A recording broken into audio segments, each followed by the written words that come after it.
Bismillahirrahmanirrahim. Alhamdulillahi nahmaduhu wa nasta'inuhu wa nastaghfiruh wa na'udzu billahi min syururi anfusina wa min sayyiati a'malina. May yahdihillahu fala mudilla lahu wa may yudlil fala hadiya lahu. Wa asyhadu an la ilaha illallah wahdahu la syarika lahu wa asyhadu anna Muhammadan abduhu wa rasuluhu sallallahu alaihi wa ala alihi wa ashabihi ajma'in, amma ba'd.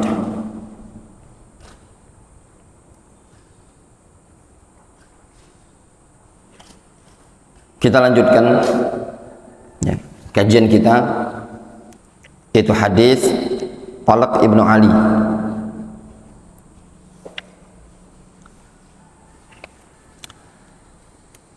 Qala al-Hafidh Ibnu Hajar rahimahullahu ta'ala, wa an Talq ibn Ali radhiyallahu anhu qala, dari Talq ibn Ali radhiyallahu anhu qala, qala rajulun, ada seseorang bertanya, masastu zakari, atau qala ar-rajulu yamassu zakarahu fi shalah alaihi wudu. Kata Talq ibnu Ali, ada seseorang bertanya kepada Rasul, ya Rasulullah, aku telah menyentuh kemaluanku, zakarku. Atau ada seseorang yang menyentuh kemaluannya ketika dia sedang sholat, alaihi wudu'uhu, apakah dia wajib berwudu lagi? Faqala an-nabiy sallallahu alaihi wasallam la. Lalu Nabi sallallahu alaihi wasallam beliau mengatakan la, tidak perlu. Innama huwa bad'atun minka, atau innama huwa bid'atun minka. Akhrajahul khamsah wa shahahu Ibnu Hibban. Kata Nabi sallallahu alaihi wasallam, tidak perlu dia berwudu lagi. Sesungguhnya zakar tersebut adalah bagian dari dirimu sendiri. Wa qala Ibnul Madini huwa ahsanu min hadithi Busrah. Hadis ini dikatakan oleh Ali ibn Madini lebih bagus, lebih baik dibandingkan hadis Busrah.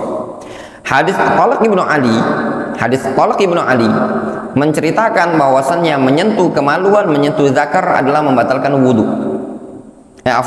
Menyentuh kemaluan tidak membatalkan wudu. Itu yang disebutkan dalam hadis Talq ibnu Ali. Kemudian hadis yang setelahnya, itu hadis Busrah bintu Safwan, menyebutkan menyentuh kemaluan membatalkan wudu. Jadi ada hadis yang bertolak belakang, ta'arud, kontradiksi. Ada ta'arud, ada kontradiksi antara dua hadis tadi. Wa an Busrah binti Safwan radhiyallahu anha anna Rasulullah sallallahu alaihi wasallam qala. Dari Busrah bintu Safwan radhiyallahu anha bahwasannya Rasulullah sallallahu alaihi wasallam beliau bersabda, man massa dzakarahu falyatawadda. Barang siapa yang menyentuh kemaluannya, falyatawadda, hendaklah dia berwudu. Akhrajahul khamsah wa shahahu at-Tirmidzi wa Ibnu Hibban. Wa qala al-Bukhari huwa asahhu syai'in fi hadzal bab. Al-Imam Al-Bukhari rahimahullahu taala beliau mengatakan hadis ini adalah hadis yang paling sahih dalam bab ini tadi. Difahami? Jadi ada hadis yang ta'arud, tolak belakang, kontradiksi. Hadis Talq ibnu Ali menyebutkan apa? Menyebutkan menyentuh kemaluan tidak membatalkan wudu. Sedangkan hadis Busrah bintu Safwan menyebutkan menyentuh kemaluan membatalkan wudu. Kita baca keterangan yang disebutkan oleh Syekh Taufiq Al-Ba'dani hafizahullah ta'ala. Takhrijul haditsain. Hadits Talq ibn Ali rawahu Ahmad wa Abu Dawud wa Nasa'i wa Tirmidzi wa Ibnu Majah wa isnaduhu hasan wa qad sahhahu ba'du ahli ilmi wa dha'afahu akharun. Hadis Talq ibn Ali diriwayatkan Imam Ahmad, Abu Dawud, Nasa'i, Tirmidzi, Ibnu Majah dengan sanad yang hasan. Hadis ini disahihkan oleh sebagian para ulama dan didhaifkan oleh para ulama yang lain. Siapa nama Al-Imam Ahmad? Farhan. Siapa nama Al-Imam Abu Dawud? Sulaiman ibn al-Ash'ath as-Sijistani. An-Nasa'i siapa namanya? Rio? Farul?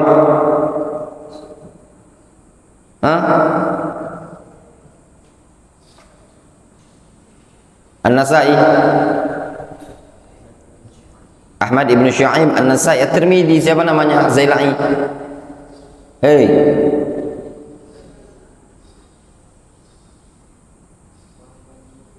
Muhammad ibn Isa ibn Tirmidzi, Muhammad ibn Isa ibn Sawr At-Tirmidzi. Ibnu Majah siapa namanya? Muhammad ibn Yazid Al-Qazwaini. Ya. Hadis Talq ibn Ali yang menyebutkan menyentuh kemaluan tidak batal itu disahihkan oleh sebagian para ulama, didhaifkan oleh para ulama yang lain. Wa hadis Busra radhiyallahu anhu rawahu Ahmad wa Abu Dawud wa Nasa'i wa Tirmidzi wa Ibnu Majah wa isnaduhu sahih wa huwa as-sahhu min hadits Talq. Sedangkan hadis Busra riwayat Ahmad, Abu Dawud, Nasa'i, Tirmidzi, Ibnu Majah sanadnya sahih. Namun hadis Busra bintu Safwan itu as-sahhu min hadits Talq, lebih sahih dibandingkan hadis Talq. Siapa yang menyatakan hadis Busra bintu Safwan lebih sahih dibandingkan hadis Talq ibnu Ali? Siapa yang menyatakan seperti itu? Al-Imam Al-Bukhari rahimahullah ta'ala. Siapa nama Al-Imam Al-Bukhari?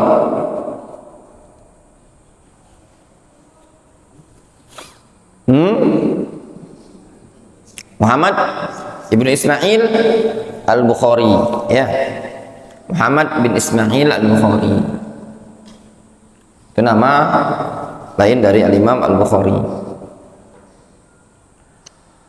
Wa sahahahu jama'atun minal a'immah, dan hadis Busra ini disahihkan oleh banyak para ulama. Fiqhul haditsain, fikih dari dua hadis ini. Fikih dari dua hadis ini. Al-mas'alatul ula, masalah yang pertama, intiqadul wudu bi masjid zakar, batalnya wudu tatkala menyentuh kemaluan. Jumhur ahli ilmi ala annal wudu yantaqidu bi masjid zakar. Jumhur para ulama mereka mengatakan bahwasannya wudu batal dengan menyentuh kemaluan. Tatkala kemaluan disentuh batal. Itu kata jumhur. Li hadithi man massa zakarahu falyatawadda. Berdasarkan hadis, barang siapa yang menyentuh kemaluan hendaklah dia berwudu. Hadis ini dari sahabat siapa? Man massa zakarahu falyatawadda. Hadis Busra, ya.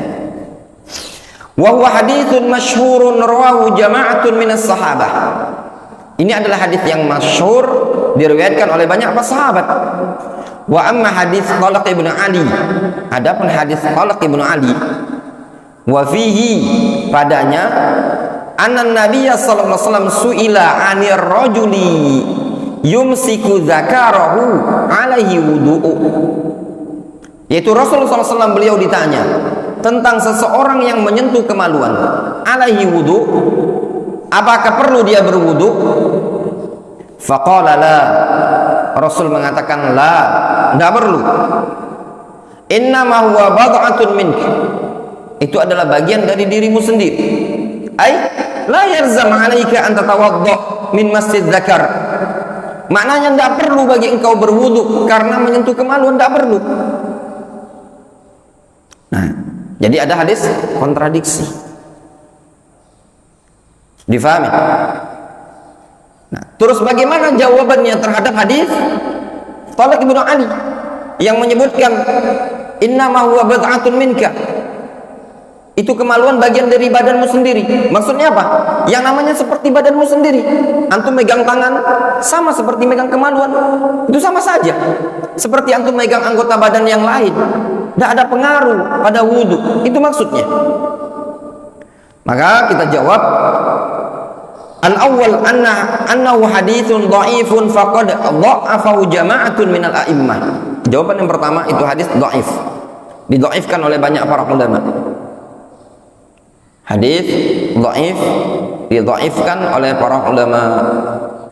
As-sani, yang kedua, Alasan yang kedua, annahu yuhmal 'alal mas min 'ala ha'ilin.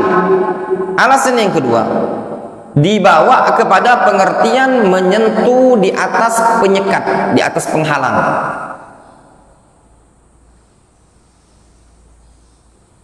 Itu makna yang kedua.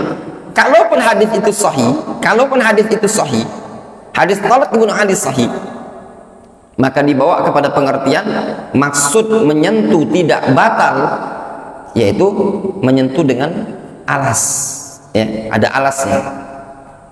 Faqad salahu an masjid dzakar fi shalah. Kenapa? Karena disebutkan dalam hadis Talq bin Ali, Rasul itu ditanya tentang menyentuh kemaluan dalam sholat. La wal musalli la yamassu dzakarahu fi shalah biduni ha'il wa masu bihailin la yanqudul wudu. Yang namanya orang yang sholat, ya, tidak mungkin dia menyentuh kemaluan dengan tanpa alas. Ngapain antum nyentuh kemaluan, garuk-garuk dalam, ya Rio, masuk di seriwal, garuk gatal. Kalau antum gatal, ya tidak mesti digaruk-garuk langsung masukkan tangan, dipegang langsung, batal itu. Ya, imam lagi baca sholat, baca Al-Fatihah, antum garuk-garuk masuk dari celana, ya tidak boleh. Adapun menyentuh dengan penghalang, penyekat alas, itulah yang qudul wudu, tidak membatalkan wudu. As-salif, alasan yang ketiga, anna hadits talaq bakin 'alal asl, bahwasannya hadis talaq itu dibangun tetap di atas asal. Fal aslu anna man massa juz'an min ajza'i jismihi anna wudu'ahu la yantaqid. Hukum asal bahwasannya orang yang menyentuh satu bagian dari bagian badan dia tidak batal wudunya. Itu hukum asal. Hukum asal, orang yang menyentuh bagian anggota badan antum tidak membatalkan wudu. Itu hukum asal. Sehingga hadis Talq bin Ali itu dibangun di atas hukum asal. Waja'a hadis Busrah yufidu amron zaidan. Namun ternyata ada hadis lain. Apa itu? Hadis Busrah yang mentakyid, ya, yang mentakyid, yang memberikan faedah perkara tambahan. Wa huwa naqlu hukmi dzakar khasatan 'anil asl, yaitu memindahkan hukum kemaluan, hukum zakar secara khusus dari asal. Jadi hadis Busrah bintu Sofwan itu memindahkan hukum asal yang ada pada hadis Talq ibnu Ali. Wan naqil 'anil asli muqaddam. An-nakil, sesuatu yang memindahkan dari asal itu lebih didahulukan. Kenapa? Li'anna ma'ahu ziyadata ilmin wa hukmin. Dikarenakan padanya ada tambahan ilmu dan hukum. Fakhussa az-zakaru min baqiyatil a'dha wa huwal arjah. Sehingga az-zakar itu kemaluan lebih dikhususkan dibandingkan anggota badan yang lain, dan itu pendapat yang rajih. Jelas? Sehingga dari sini bisa antum simpulkan Syekh Taufiq Al-Ba'dani hafizahullah ta'ala lebih menguatkan pendapat jumhur. Apa pendapat jumhur? Pendapat yang mengatakan menyentuh kemaluan membatalkan wudu. Jelas? Namun beliau kasih faedah. Wa qala ba'dul ulama, sebagian para ulama ada yang berpendapat yustahabul wudu liman massa dzakarahu, disunahkan berwudu bagi yang menyentuh kemaluan. Fal amru fi hadithi Busra lil istihbab, sehingga perintah yang disebutkan dalam hadis Busra itu cuma menunjukkan sunnah. Ketika Rasul mengatakan man massa dzakarahu falyatawadda, siapa yang menyentuh kemaluan hendaklah dia berwudu. Perintah dalam hadis ini itu menunjukkan sunnah istihbab. Ya ikhwan ya tullabul ilm, hukum asal perintah lil wujub. Al aslu fil amri lil wujub. Hukum asal pada perintah itu menunjukkan wajib. Namun terkadang memberikan faedah sunnah, memberikan faedah mubah, ibahah atau yang lainnya, itu dikembalikan kepada qara'in, indikasi-indikasi yang ada. Jam'an bainal adillah. Nah, itu dengan alasan apa? Pengkompromian antara dalil. Satu dalil menyebutkan menyentuh kemaluan tidak batal, satu dalil menyebutkan kalau menyentuh kemaluan harus berwudu, sehingga dikompromikan. Maksud dari perintah tersebut adalah lil istihbab. Wa hadzal qaul riwayatun li Malik wa riwayatun li Ahmad. Ini pendapat, salah satu pendapat Imam Malik, salah satu pendapat Imam Ahmad. Wa ikhtarahu ba'du ahli hadis. Ini pendapat dirojikan oleh sebagian ahli hadis. Wa rajjahu Ibnu Taimiyah. Ini pendapat dirojikan oleh Syekhul Islam Ibnu Taimiyah. Dan fima adzkur, seingat ana juga ini pendapat dirojikan oleh Syekh Muhammad Ibnu Shalih Al-Utsaimin rahimahullahu taala. Wa hadzal qaul lau hadzun minan nazar wallahu alam. Ini pendapat juga memiliki sudut pandang yang juga kuat. Difahami? Jelas? Nyambung? Khulaso, kesimpulannya, menyentuh kemaluan menurut jumhur membatalkan wudu.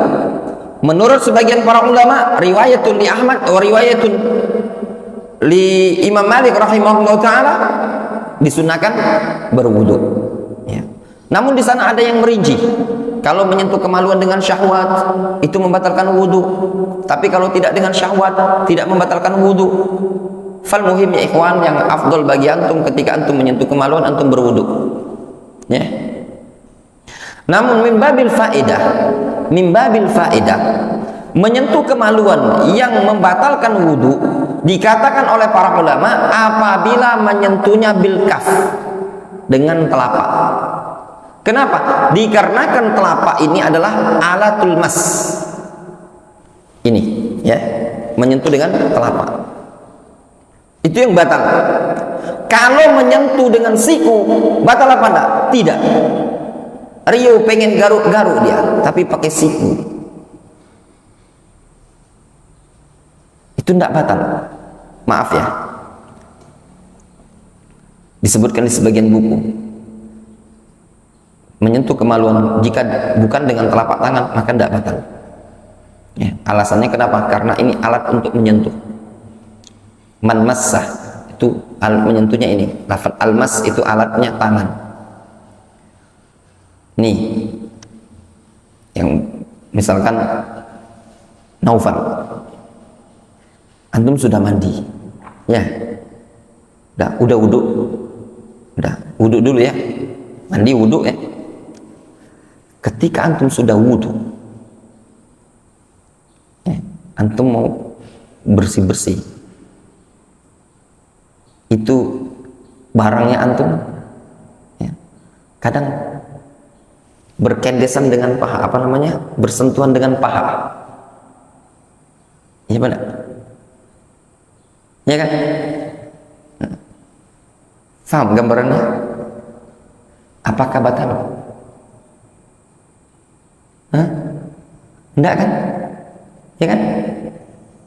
Kan menyentuh juga, tapi tersentuh dengan apa?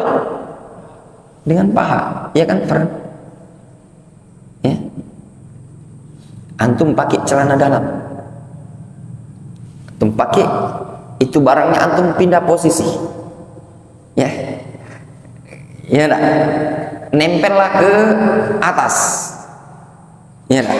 Mandi, ya, nempel ke atas, ya enggak? Ketika nempel ke atas terkena kulit atas, difahami? Batal nggak wudhu antum? Tidak batal. Difahami? Sehingga maksud dari menyentuh kemaluan adalah menyentuh dengan telapak tangan. Faham sampai sini? Al-mas'alatu tsaniyah, masalah yang kedua. Masul mar'ah li farjiha. Seseorang wanita menyentuh kemaluan dia. Fihi khilafun bainal ulama. Ada khilaf di kalangan para ulama. Was sahih, pendapat yang sahih, annal mar'a idza massat farjaha fa inna wudu'aha yantaqid. Pendapat yang sahih sama tadi. Wanita kalau nyentuh kemaluannya wudunya batal. Ya, Wanita kalau nyentuh kemaluan wudunya batal. Wa hadza madzhab Syafi'iyah wa Dhahiriyah. Ini mazhab Syafi'iyah Zahiriyah. Wasahih 'inda al-Hanabilah. Pendapat yang sahih dari kalangan mazhab Hanbali. Fa an Amr ibn Syu'aib an abihi an jaddi anin Nabi sallallahu alaihi wasallam qala. Dari Amr bin Syu'aib, dari bapaknya, dari kakeknya, dari Nabi sallallahu alaihi wasallam qala, Rasul mengatakan ayyuma rajulin massa farjahu falyatawadda wa ayyuma imra'atin massat farjaha faltatawadda. Laki-laki manapun yang menyentuh kemaluannya hendaklah dia berwudu. Ya, laki-laki manapun, afan. Ar-rajul itu laki-laki ya. Ayyuma rajulin, siapapun laki-laki, massa farjahu falyatawadda, yang menyentuh farj. Lihat ini bahasanya apa? Al-farj. Massa farjahu, farj. Dengan bahasa apa? Farj. Wa ayyuma imra'atin, wanita manapun, siapapun dia, wanita massat farjaha, yang menyentuh farjaha, wanita, faltatawadda, hendaklah dia berwudu. Siapapun dia laki-laki yang menyentuh farji, siapapun dia wanita yang menyentuh farjaha, hendaklah dia berwudu. Lafadznya apa ini? Zakar disebut dengan apa? Farj. Wanita disebut dengan farj. Difahami? Rawahu Ahmad wa isnaduhu hasan. Wa qad sahha an Aisyah radhiyallahu anha anna qalat idza massatil mar'a farjaha tawadda'at. Juga disahih dari Aisyah. Aisyah mengatakan, kata Aisyah, apabila seorang wanita menyentuh farjaha tawadda'at, maka dia perlu berwudu. Jadi ada hadis dari Nabi SAW yang menyebutkan ayyuma imra'atin massat farjaha faltatawadda. Itu sahih marfu' dari Nabi SAW. Wanita apabila menyentuh kemaluannya hendaklah dia berwudu. Juga datang asar dari Aisyah radhiyallahu anha mauqufan. Aisyah mengatakan idza massatil mar'atu farjaha tawadda'at. Wanita kalau nyentuh kemaluan dia berwudu. Jelas? Nyambung sampai sini? Nah, intinya laki-laki atau perempuan nyentuh kemaluan, wudunya batal. Mas'alatus salisah. Wallahu ta'ala mushaf. Cukup sampai sini ya. Cukup sampai sini, naktafi bihadzal qadar.